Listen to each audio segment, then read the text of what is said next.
सोनाली. लेखक डॉक्टर पूर्ण पात्रे. वाचक स्वर डॉक्टर अदिती काळमेघ. व्याघ्रकन्या गीता भाग 4. माझ्या टेबलावर इंडियन मेडिकल जर्नल 1972चा अंक पडला होता. सगळे पेशंट संपले होते. थोडी उसंत मिळाली होती. म्हणून मी रॉकी खुर्चीवर रेलून अंक चालू लागलो.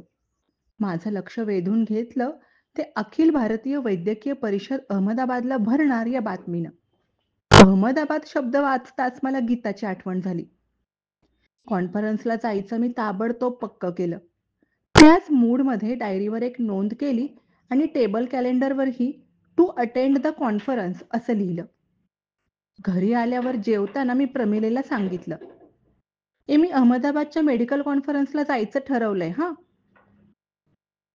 मेडिकल कॉन्फरन्स डॉक्टरांच्या आयुष्यातले तेवढेच 3-4 विरंगुळ्याचे दिवस. कॉलेजमधील मुलामुलींना जसं स्नेहसंमेलन तसं पेशंटनं वेढलेल्या डॉक्टरांना कॉन्फरन्स. मी डॉक्टर असल्यामुळे वाङ्मयाशी माझा संबंध बेताचाच. कारागृहात होतो तरी पत्नीला काव्यमय पत्र लिहिणं काही जमलं नाही. एका मित्रानं मला माझ्या व्यवसायासंबंधी एक विडंबन काव्य ऐकवलं होतं. त्यातील काही ओळी मला आठवतात. डॉक्टरच्या अत्तराला आयोडीनचा वास, मास्तरचा मुलगा दरवर्षी पास, तब्बल जी चालतो मोजीत मात्रा, पोस्टमनला घडते रोज पदयात्रा. कॉन्फरन्स म्हणजे आयोडीनच्या वासापासून, खणखणणाऱ्या टेलिफोन पासून दूर. याच निमित्ताने सगळे जुने जुने दोस्त भेटतात. एका कसला लठ्ठ झालायस? फॉरेनची ट्रिप कशी झाली तुझी? किती पैसा ओढता, थोडा आम्हाला ठेवा. आता 4 दिवस चैन करायची. आपल्यावर आता कोणाचा ताबा नाही. या अशा वाक्यांसाठी कान आणि मन आसुसलेले असतात. शिवाय साईट सीइंगचं मला आकर्षण फार. एखाद्या लहान मुलाच्या उत्साहानं मी अशा कॉन्फरन्सला जातो. काही वेळेला प्रमिलाही बरोबर येते. यावेळी मात्र मी एकटंच जायचं ठरवलं. कारण दवाखान्यात कोणीतरी हवं होतं. तिथं गीता असल्यावर घरच्या सीतेची आठवण कशाला होते? प्रमिलेनं चिमटा घेतलाच आणि मी अहमदाबादला आलो. एका कॉलेजच्या वसतिगृहात आमची सोय केली होती. तेथून दुपारी जेवण करून मी एकटाच सटकलो आणि अहमदाबादच्या प्रसिद्ध उद्यानात गीताला भेटायला गेलो. कोणत्या अवस्थेत असेल गीता? आता तर ती चांगली वयात आली असेल. या उद्यानाचं ती नक्कीच भूषण बनली असेल. मुंबईहून ती अचानक नाहीशी झाल्यानंतर तिची माझी गाठच नव्हती. आता ओळखेल का ती आपल्याला? गीता मुंबईला असताना ज्यांनी ज्यांनी ही शंका व्यक्त केली होती त्या साऱ्यांना मी प्रत्यक्ष दाखवून दिलं होतं की मी केव्हाही गेलो तरी गीता प्रथम आपल्या दोन्ही पंजांनी मला गाढ आलिंगन देते. हे सुख प्रत्येक वेळी मी पैज मारून जिंकलं होतं, मनापासून अनुभवलं होतं. आताही मला तिच्याबद्दल खात्री होती. अण्णांना पाहून जिनं शेक हँड केला ती गीता मला पाहिल्यावर नाचू लागणार याबद्दल मला शंकाच नव्हती. माझ्या मनात तिच्या कितीतरी आठवणी गर्दी करत होत्या. हॉस्टेल ते उद्यान हा एक सुरेख रस्ता आहे. उद्यानाच्या दाराशीच रस्त्याच्या पलीकडे विस्तृत कांकरिया जलाशय आहे. मी घाईघाईनं रिक्षाचं बिल चुकतं केलं आणि प्रवेशद्वाराशीच असलेल्या तिकीट ऑफिसमधून तिकीट घेऊन उद्यानातील वाघसिंहांच्या पिंजऱ्याकडे धाव घेतली. दुपारची वेळ असल्यामुळे उद्यान माणसांनी गजबजलेलं नव्हतं. तुरळक हौशी लोक किंवा प्रवासी दिसत होते. एकेका पिंजऱ्यावरून उत्सुकतेने माझी नजर फिरत होती. ओठावर हाक होती, गीता. शरीर तिच्या आलिंगनासाठी आसुसलं होतं. पाय तिच्या ओढीनं धावत होते. अहमदाबादच्या उद्यानाचं वैशिष्ट्य म्हणून ठरलेल्या मगरींकडे मी नुसती नजर टाकली. काही बघे माकडांच्या आणि सिंहांच्या पिंजऱ्यापाशी थांबले होते. मला एकाच पिंजऱ्यापाशी थांबायचं होतं. कारण त्या पिंजऱ्याचं आणि माझं नातं होतं. हे नातं रक्ताचं नसेल पण त्याच जातकोळीचं होतं. किंबहुना रक्तापेक्षाही इमानी. मध्येच एक वाघाचा पिंजरा दिसला आणि मी अधीरपणे हाक मारली, गीता, ए गीता. पण प्रतिसाद आला नाही. माझ्या लक्षात आलं ती गीता नव्हती. पिंजऱ्यावर नावाची पाटीही दुसरी होती. मग गीतेचा पिंजरा अजून दूर आहे वाटतं. माझा धीर सुटत चालला होता. गाडी सुटायला थोडा अवधी असताना आपल्या मैत्रिणीला भेटण्यासाठी धावत धावत प्लॅटफॉर्मवर यावं आणि डब्याच्या प्रत्येक खिडकीपाशी जाऊन हाक मारावी अधीरतेने. या डब्यात नाही, पुढच्या डब्यात नक्की असेल म्हणून जाऊन धुंडाळावं आणि शेवटपर्यंत आपली मैत्रीण आपल्याला सापडूच नये. अशातच गाडी हलावी आणि आपण धावत धावत मैत्रिणीचं नाव घेत मोठ्यानं हाका मारत सुटावं. हा अनुभव अनेकांनी घेतला असेल. त्यावेळची आतुरता शब्दाने कशी व्यक्त करता येईल? ती अनुभवावीच लागते. अगदी याच मूडमध्ये मी गीताचा शोध घेत होतो. हाका मारत होतो. "गीता! गीता! साहेब, आपण गीता म्हणून कोणाला हाक मारत आहात?" बागेतल्या रखवालदाराला राहवलं नाही. तो माझी धावपळ पाहत होता. "अहो, ती गीता नावाची वाघीण कुठे आहे?" "साहेब, 2 महिने झाले असतील. ती वाघीण मरण पावली." "कोण गीता?" माझ्या त्या शब्दांवर विश्वासच बसेना. "होय साहेब, वाघीण मोठी गुणी होती." तो म्हणाला. माझं सारं अवसान गळालं. मला खचल्यासारखंच झालं. कोरड्या पडलेल्या ओठांवरून जीभ फिरवत मी त्याला विचारलं, "ऑफिस कुठे? मला साहेबांना भेटायचंय." "चला माझ्याबरोबर." असं म्हणून तो मला ऑफिसात घेऊन गेला. दारावर पाटी होती, रुबेन डेव्हिड उद्यान पर्यवेक्षक. मी माझ्या नावाची चिठ्ठी पाठवली. थोड्याच वेळात मला आत बोलावणं आलं. मी आत प्रवेश केला. "या बसा डॉक्टर." रुबेन मृदू आवाजात मला म्हणाले. मी बसण्याची शारीरिक क्रिया केली खरी, पण माझं मन आक्रोश करत होतं. पाणावलेल्या डोळ्यांमध्ये गीतेच्या शेकडो स्मृती तरंगत होत्या.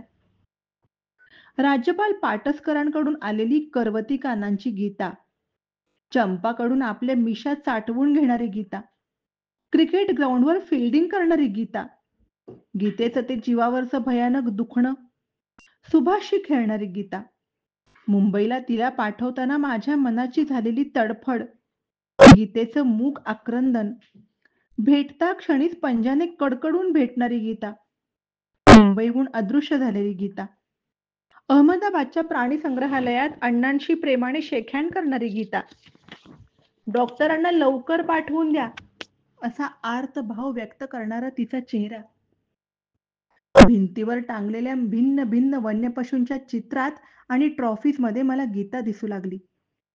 आणि आणि मला एकदम रडू आलं. दोन्ही डोळ्यांनी कितीतरी वेळ मी नुसते अश्रू ढाळत होतो. रुबेन डेव्हिड जागेवरून उठले. माझ्या पाठीवरून हात फिरवत म्हणाले, "डॉक्टर, तुमच्या दुःखाची मला कल्पना आहे. प्राण्यांसाठी रडणारं काळीज मी जाणतो, कारण मीही त्यातलाच एक आहे." नंतर 2-3 मिनिटं कोणीच काही बोललं नाही. माझा दुःखावेग ओसरला होता. "आपण कॉफी घेऊया," रुबेन म्हणाले. कशीबशी कॉफी घेता घेता मी म्हणालो, "काय झालं होतं गीताला?" "सांगतो. चला आपण उद्यानातच फेरफटका मारू. वाटेतच तुम्हाला सगळी हकीकत सांगतो." आम्ही दोघं उद्यान पाहायला निघालो. "डॉक्टर, तुमच्या गीतानं आमच्या उद्यानाला फार कीर्ती मिळवून दिली." परदेशी पाहुणे तिथं समंजसपणा पाहून फार कौतुक करत. मलाच धन्यवाद देत. पण खरं म्हणजे ते धन्यवाद तुमच्यासाठी होते. ती वयात आल्यानंतर तिच्या पिंजऱ्याशेजारी मी एक वाघ आणून ठेवला. हळूहळू त्या दोघांची मैत्री जमते आहे असं दिसू लागलं. दोघेही एकमेकांना हुंगू लागले, जवळ येऊ लागले. योग्य ती चिन्ह दिसताच मेटिंग सीझनला मी त्या नर मादीला एकत्र ठेवलं. जवळ पाण्याचे फवारेही ठेवले. पण जेव्हा कव्हर करण्याचा प्रसंग आला, तेव्हा गीता आणि तो वाघ भांडायला लागले. त्यांची झटापट झाली. त्या झटापटीत गीतेच्या पुठ्ठ्याला वाघाच्या पंजाच्या जखमा झाल्या आणि त्यातून रक्त वाहू लागलं. हे असं का व्हावं हे मला कळलं नाही. बेभान झालेल्या त्या दोघांना सेपरेट करणं भाग होतं. म्हणून मी एकदम पाण्याचे फवारे मारले.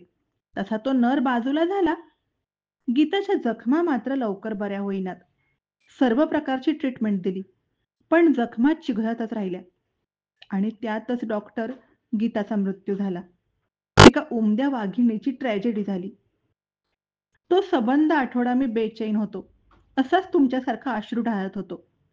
आता तुम्ही म्हणाल मला का नाही कळवलं? मुद्दामच कळवलं नाही. कारण गीतेच्या ओढीनं तुम्ही अहमदाबादच्या मेडिकल कॉन्फरन्सला नक्की येणार हे मी जाणलं होतं. ही बातमी कळली असती तर मात्र तुम्ही अहमदाबादला कदाचित येणंही रद्द केलं असतं आणि आलात तरी विमनस्क मनस्थितीत घाईघाईनं परिषद उरकून तुम्ही परस्पर निघून जाल ही भीती माझ्या मनात होती. मला तुम्हाला भेटायचं होतं, तुमच्याशी बोलायचं होतं. म्हणून गीतेच्या मृत्यूबाबत मी मौन पाळलं. तुम्हाला पत्र टाकलं नाही. Doctor I am very sorry. तेवढ्यात एका वाघाच्या पिंजऱ्यापाशी आम्ही आलो. राजा, राणी, कम ऑन. त्यांनी 1-2 वेळा आवाज दिला. त्याबरोबर राजा आणि राणी धावत धावतच रुबेनपाशी आले. नंतर आम्ही चिंपांजी माकडापाशी आलो. डॉक्टर आता गंमत पहा हां. असं म्हणून रुबेन यांनी एक सिगारेट चिंपांजीच्या तोंडात दिली आणि पेटवली. त्याबरोबर चिंपांझीनं अगदी ऐटीत 2 बोटात सिगारेट तिरकी धरून एक मस्तपैकी दीर्घ झुरका मारला आणि ऐटीत बसून तो झुरक्याचा आस्वाद घेऊ लागला. "ओह वंडरफुल!" मी उद्गारलो. आशियातील उत्तम प्राणी संग्रहालयातील एक असं या अहमदाबादच्या प्राणी संग्रहालयाचं लौकिक आहे. ऑफिसमध्ये बसल्यावर रुबेन डेव्हिड मला माहिती देत होते. किती सांगू, काय सांगू असं त्यांना झालं होतं. 5.5 ते 8.5 फूट उंचीच्या साधारण स्थूल अशा या उमद्या व्यक्ती 5 फूट 8 इंच उंचीच्या साधारण स्थूल अशा या उमद्या व्यक्तिमत्वाने मी आता आकर्षित झालो होतो. समानशिले व्यसनेषु सख्यम हे तर खरंच, पण त्याहीपेक्षा आणखी काहीतरी वेगळं या गृहस्थामध्ये होतं. 2च वर्षापूर्वी रुबेन डेव्हिड यांना घशाचा कॅन्सर झाला होता. मोठं ऑपरेशन झालं होतं. घशातल्या कॉर्ड्स काढल्यामुळे ते इन्स्ट्रुमेंट लावून बोलत. प्रत्येक वन्य पशूबद्दल त्यांनी मला माहिती सांगितली. एवढंच नव्हे, तर वन्य पशूंच्या रोगांची माहिती आणि त्यावरील औषधोपचार सांगितले. मगरींची पैदास कशी केली हेही सांगितलं. आता संध्याकाळ झाली होती. मला कॉन्फरन्सच्या ठिकाणी जायला पाहिजे होतं. मी सहज हातातल्या घड्याळाकडे पाहिलं. डॉक्टर, तुम्हाला मी असं सोडणार नाही. तुम्हाला उद्या माझ्याकडे जेवायला यावं लागेल. चला आपण म्युझियम पाहूया. जेवणाचं निमंत्रण स्वीकारून मी बाहेर पडलो. गीता गेल्याचं दुःख मला होतं, पण त्याबरोबरच रुबेन डेव्हिड सारखा मित्र मिळाल्याचा आनंदही मला झाला होता. रस्ता ओलांडून आम्ही बालवाटिकेकडे जायला निघालो. बालवाटिकेच्या शेजारी एक छोटीशी एकमजली इमारत आहे. आत गेल्यावर प्रत्येक दालन आम्ही बघायला. या म्युझियममध्ये तऱ्हेतऱ्हेच्या प्राण्यांची उत्कृष्ट मॉडेल्स मांडली होती.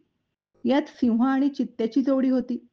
त्याकडे पाहिलं की ही जनावरं खरीच आहेत असं पाहणाऱ्याला वाटावं.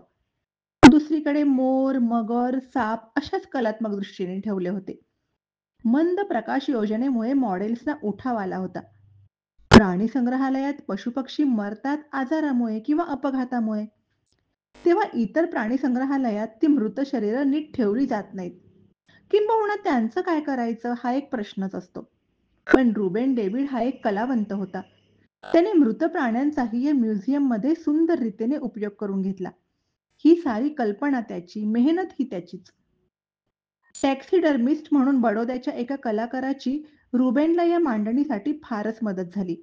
हा म्युझियम अजून अपूर्णावस्थेत होता. पाहण्यासाठी जनतेला खुला केला नव्हता.